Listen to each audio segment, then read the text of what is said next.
మీరు ఇక్కడికి ఎంత జాగ్రత్తగా అయితే వచ్చారో మళ్ళీ తిరిగి అంతే జాగ్రత్తగా ఇంటికి వెళ్ళాలని మనస్ఫూర్తిగా కోరుకున్న వాళ్ళంతా.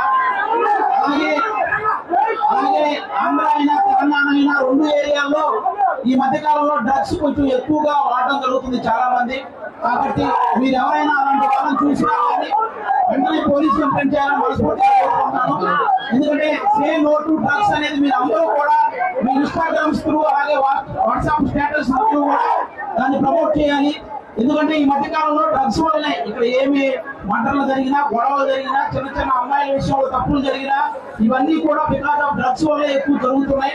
కాబట్టి ఆ డ్రగ్స్ ని అవాయిడ్ చేయాలని అందరూ మీరు కూడా మీ చుట్టుపక్కల వాళ్ళందరికీ చెప్పి, ఎందుకంటే మీరు రీసెంట్ గా చూసుకుంటారు విజయవాడలో ఎక్కడో ఒక అబ్బాయి ఒక చిన్న కుర్రాడు డ్రగ్స్ ఏదో చేసి వెళ్ళి ఒక ఇంటికి వెళ్ళి ఒక పెద్ద ఆవిడ ఉన్నా కూడా ఆవిడ కూడా రా చూసుకుందాం అని గొడవ చేయడం, లేకపోతే వాళ్ళ ఇంటి మీద రాళ్ళు వేయడం, మీ కొడుకులు పట్టించుకోవాలని నేను రోజు కొట్టాలని ఏదో తిక్కటిగా మాట్లాడడం ఇలాంటివన్నీ చేస్తుంటారు అన్నమాట.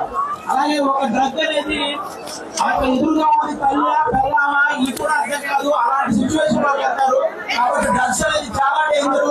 ఆ డ్రగ్స్ ప్రతి ఒక్కరూ కూడా సేమ్ డ్రగ్స్ అని చెప్పి అలా ఎవరైనా చూసినా వెంటనే కంప్లైంట్ ఇవ్వాలని మీ అందరికీ మనస్ఫూర్తిగా కోరుకుంటున్నాను. Thank you so much. Thank you.